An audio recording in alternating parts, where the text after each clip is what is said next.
Hello friends, स्वागत है आप सभी का सरला क्लासेस में। दोस्तों, आज मैं आप लोगों को बताने वाली हूं कि क्लासिफिकेशन ऑफ ड्रग्स कैसे करते हैं, इसमें कितने क्लासिफिकेशन आते हैं उसके बारे में मैं आप लोगों को डिटेल में बताने वाली हूं। और साथ ही जो इस क्लासिफिकेशन के अंतर्गत कौन कौन सी ऐसी चीज़ें हैं जिसको हमें ध्यान में रखना चाहिए उसके बारे में भी आज मैं आप लोगों को एक्सप्लेन करने वाली हूँ। दोस्तों, वीडियो को बिल्कुल भी स्किप ना करें ताकि आपको हर एक क्लासिफिकेशन के बारे में डिटेल में जानकारी मिल सके। अगर आप चैनल पर नए हैं, चैनल को फटाफट सब्सक्राइब कर ले और बेल आइकन भी प्रेस कर दे ताकि मेडिकल, नर्सिंग और लेटेस्ट वैकेंसीज की वीडियो आपको सबसे पहले मिल सके। चलिए दोस्तों, बात करते हैं क्लासिफिकेशन ऑफ ड्रग्स के बारे में।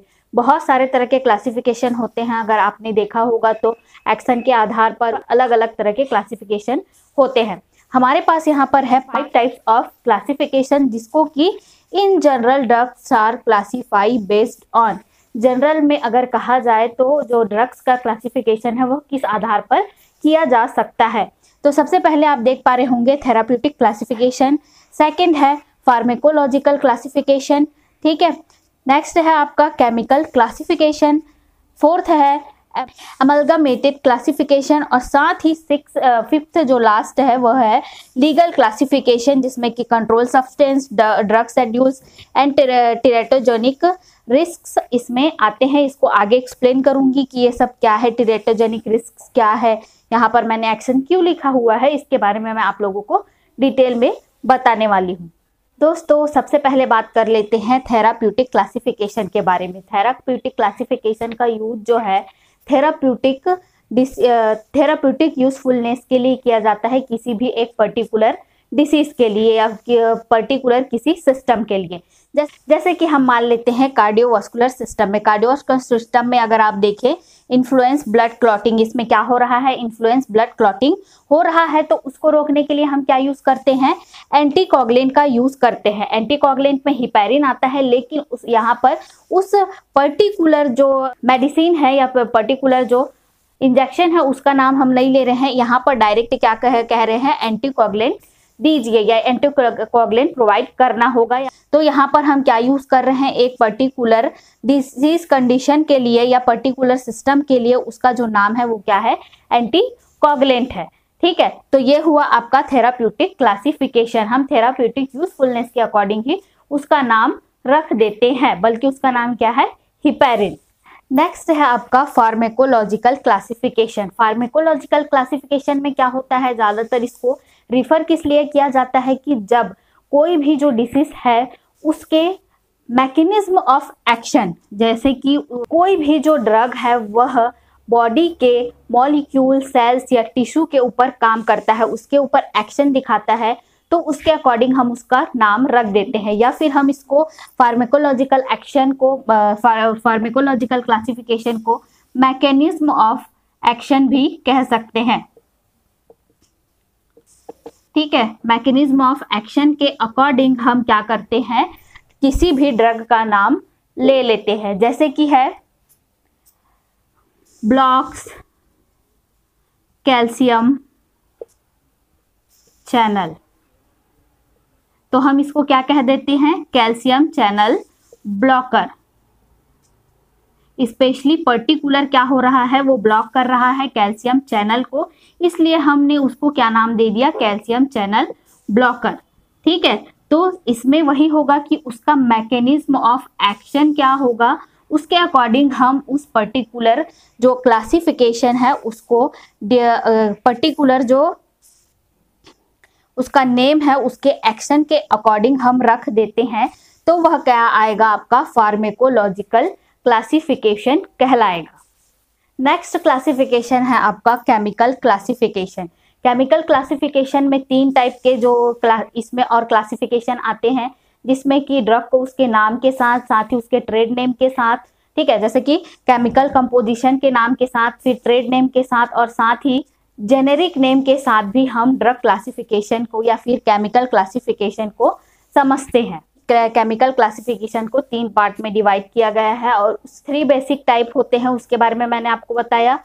और साथ ही जो केमिकल क्लासिफिकेशन है उसमें एक स्टैंडर्ड क्लासिफिकेशन होता है, एक स्टैंडर्ड केमिकल कंपोजिशन होता है जिसे हम IUPAC भी कहते हैं। ये स्टैंडर्ड नॉमेनक्लेचर होता है क्लासिफिकेशन का, ठीक है, जिसके थ्रू हम उस ड्रग के केमिकल नेम को, उसके प्रीडिस्पोजिंग फैक्टर को, या फिर वो किस तरीके से काम करता है उसके बारे में जानकारी लेते हैं।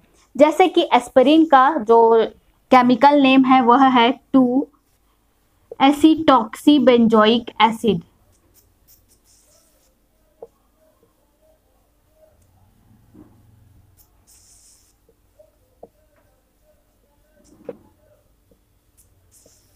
ये है आपके एस्पिरिन का केमिकल नेम, लेकिन इसमें बहुत सारे अलग अलग ट्रेड नेम भी आते हैं। ट्रेड नेम बहुत सारे हो सकते हैं, लेकिन जो इसका केमिकल कंपोजिशन है या केमिकल नेम जो होगा वो 2-एसीटॉक्सीबेंजोइक एसिड ही रहेगा।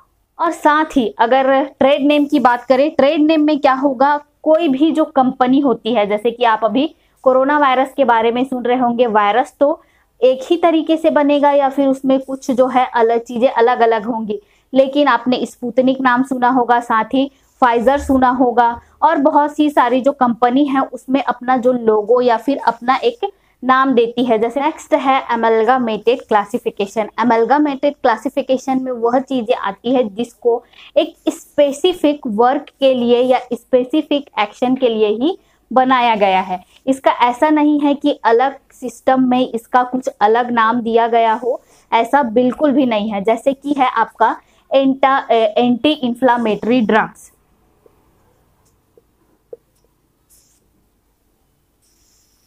एंटी इंफ्लामेटरी कहीं पर भी अगर हम इसका यूज करते हैं किसी भी सिस्टम में, तो इसका जो वर्क होगा ओनली एंटी इंफ्लामेटरी ही होगा, इसके अलावा और इसका कोई वर्क नहीं होगा। वह जो क्लासिफिकेशन कहलाता है आपका एमलगामेटेड क्लासिफिकेशन। नेक्स्ट है कंट्रोल्ड सब्सटेंसेस।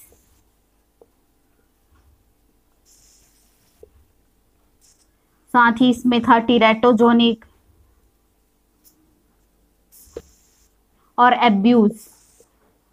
अब देखते हैं इसमें कौन कौन सी चीजें आती है इस क्लासिफिकेशन।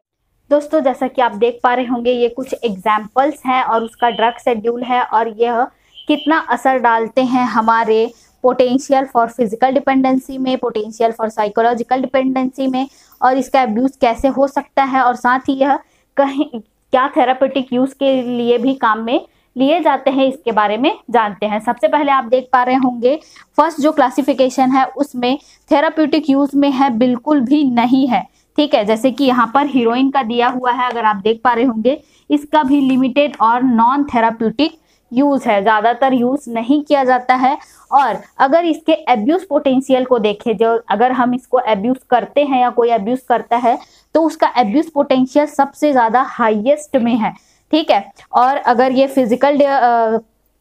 फिजिकल डिपेंडेंसी पैदा करता है तो हाँ, इसका जो स्कोर है वो हाई है, और साथ ही साइकोलॉजिकल डिपेंडेंसी भी ये पैदा करता है तो इसका भी स्कोर हाई है।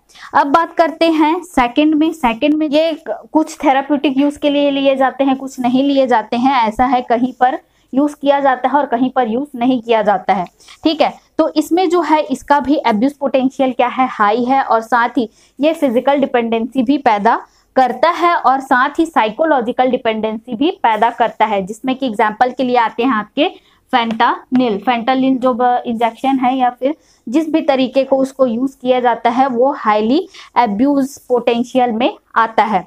नेक्स्ट है आपका यूज, जो थेराप्यूटिक यूज में अगर देखें तो इसमें नाम दिया गया है कीटामाइन का। कीटामाइन का यूज जो है थेराप्यूटिकली किया जाता है विथ प्रेस्क्रिप्शन के साथ ही इसको थेराप्यूटिक यूज में लिया जाता है। लेकिन जो इसका एब्यूज पोटेंशियल है वो क्या है, मॉडरेट है, या तो लिया भी जाता है या नहीं भी लिया जाता है। जो इसके बारे में जानते हैं कि इसको एब्यूज किया जा सकता है करके वो इसका यूज करते हैं, ठीक है।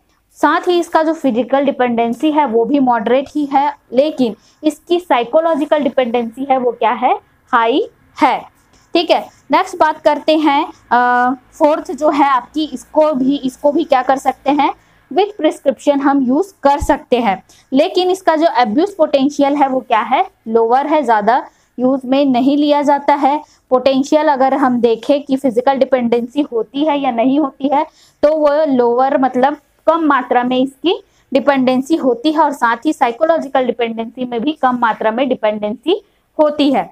जैसे कि इसमें आते हैं आपके अल्प्राजोलम एंड डाइजेपाम भी इसी में ही आते हैं।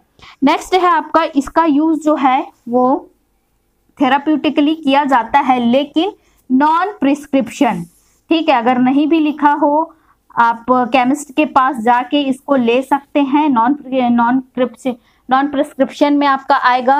एब्यूज का जो पोटेंशियल है वो लोवेस्ट होता है, नहीं के मात्रा में ही होता है। डिपेंडेंसी जो है वो भी लोएस्ट है, फिजिकल डिपेंडेंसी, और साइकोलॉजिकल डिपेंडेंसी भी क्या है, बहुत ही ज्यादा लोवेस्ट है। इसमें आपके आते हैं कफ वाले जितने भी मटेरियल होते हैं, जैसे कि आपने बहुत सारे कफ सिरप के बारे में सुना होगा जो 100 ml 200 ml में आते हैं, उसमें उसका भी एब्यूज कभी कभी किया जाता है। तो ये थे आपके क्लासिफिकेशन, 5 तरह के क्लासिफिकेशन, ड्रग का क्लासिफिकेशन की उसमें कौन कौन से 5 तरीके से डिवाइड किया गया है ड्रग को, और उसके क्या क्या यूजेस होते हैं, थेराप्यूटिक यूज में लिया जाता है, नहीं लिया जाता है, सभी के बारे में एक जानकारी। दोस्तों, अगर वीडियो अच्छा लगा लाइक और शेयर कर दे। चैनल पर पहली बार आए हैं तो सब्सक्राइब जरूर करें, और इसी तरह की अच्छी वीडियो को जानने के लिए मुझे कमेंट करें।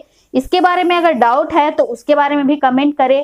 और आज के लिए इतना ही दोस्तों, धन्यवाद।